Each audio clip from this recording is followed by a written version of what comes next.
Hi అండి. Subscribers అందరికీ కూడా నమస్కారం. నేను మీ జర్నలిస్ట్ పిఎస్ నాయుడు.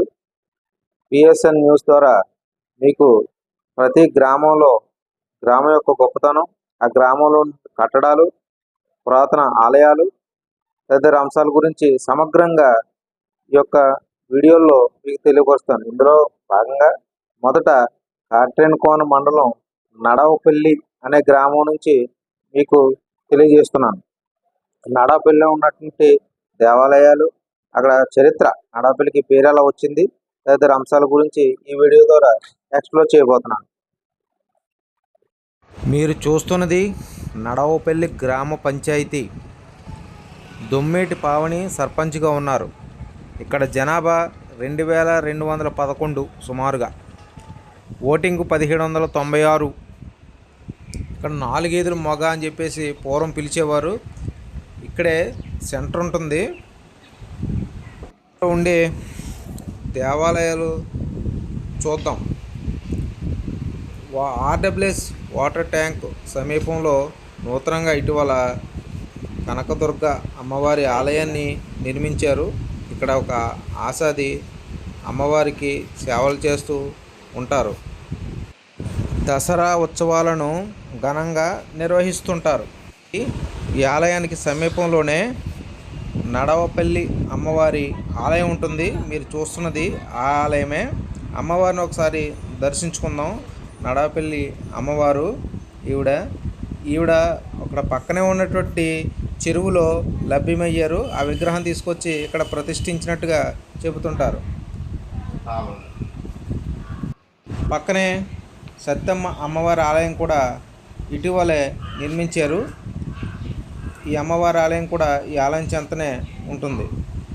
పూర్వం నడవపల్లిని నడవలపల్లి అని పిలిచేవారని, కాలక్రమేణా అమ్మవారి ఆలయం ప్రతిష్ట జరిగిన తర్వాత నడవపల్లిగా రూపాంతరం చెందిందని స్థానికులు కొంతమంది అంటున్నారు. ఈ వీడియోలో మీరు చూస్తున్నది శివాలయంలో ఎన్నో ఆలయాలు ఉంటాయి. ఇక్కడ రామలింగేశ్వర స్వామి విగ్రహాన్ని మీరు చూడొచ్చు. ఆ తర్వాత పాపమ్మవారు, కుమారస్వామి, మహాకాలుడు, జగద్గురు ఆది శంకరాచార్యులు విగ్రహాన్ని కూడా ఈ ఆలయంలో ఉంచారు. అలాగే నందికేశుడు, వేణుగోపాల స్వామి ఆలయం ఉంది.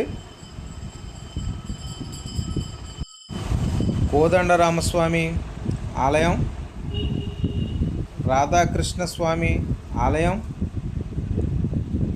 అలాగే ఈ ఆలయ ఆవరణలో నవగ్రహాలు కూడా ఉంటాయి. చాలామంది నవగ్రహ దోషాలు ఉన్నవారు ఇక్కడ అభిషేకాలు, పూజలు నిర్వహిస్తుంటారు. వల్లి సమేత సుబ్రహ్మణ్యేశ్వర స్వామి ఆలయం కూడా ఈ ఆవరణలోనే ఉన్నది. భక్తులు పెద్ద ఎత్తున ఈ ఆలయానికి వచ్చి పూజలు నిర్వహిస్తుంటారు. ఇది ఎండోమెంట్ ఆధ్వర్యంలో నడుస్తుంది. స్థానికులు ఈ ఆలయంలో పురాణ పఠనం చేస్తుంటారు. తద్వారా మానసిక ప్రశాంతత చేకూరుతుందని అంటూ ఉంటారు.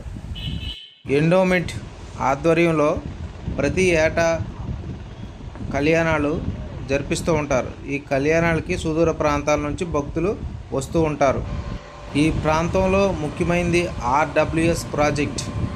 ఇక్కడ సుమారు 25 ఎకరాలు విస్తీర్ణం కలిగినటువంటి మంచినీటి చెరువు ఉంది. ప్రస్తుతం అంత విస్తీర్ణం లేదు. ఈ చెరువు నుంచి ఆర్డబ్ల్యూఎస్ ప్రాజెక్టు ద్వారా కాట్రేనికోన మండలంలోని వివిధ ప్రాంతాలకు మంచినీటిని సరఫరా చేస్తూ ఉంటారు. మైక్రో ఫిల్టర్స్ను కూడా ఏర్పాటు చేశారు.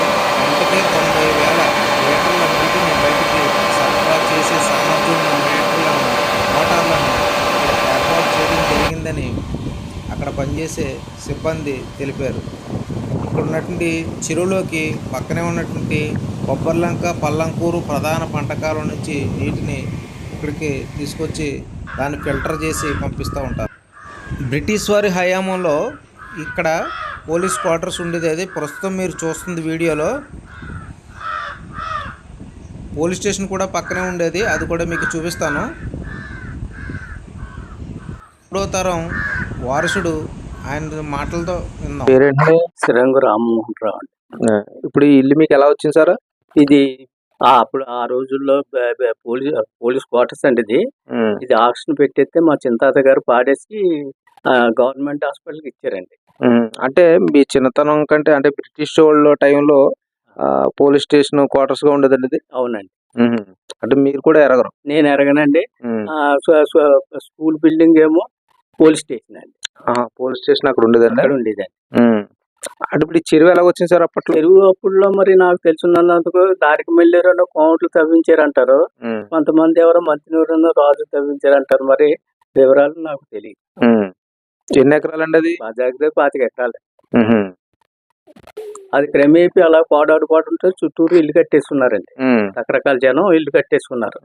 మన జిఎంసీ బాలయ్య గారి టైంలో శ్రీయానం దగ్గర నుంచి వాటర్ లేదు, వాళ్ళకి మంచినీరు సదుపాయం కల్పిద్దామని ఈ కొంపలు లేపేసి ఇలాగ పక్కన కట్టించండి. వాటర్ ఆర్డబ్ల్యూఎస్ వాటర్ ట్యాంక్ కింద తయారు చేశారండి. మీకు వీడియోలో చూస్తుంది ప్రస్తుతం స్కూలు, గతంలో ఇదే పోలీస్ స్టేషను ఇక్కడ ఉండేది. క్రమేపీ కనుమరుగవడంతో ఇక్కడ స్కూలు నిర్మించారు. ఇది మీరు చూస్తుంది ఓల్డ్ ఐనాపురం డ్రైన్. ఈ గ్రామానికి సమీపం నుండి వెళ్ళి వృద్ధ గౌతమి గోదావరి నదిలో కలుస్తుంది. ఇక్కడ పచ్చదనం చుట్టూ కూడా మనం చూడవచ్చు. తోటలు, చెరువులు, కొబ్బరి తోటలతో నిండి ఉంటుంది.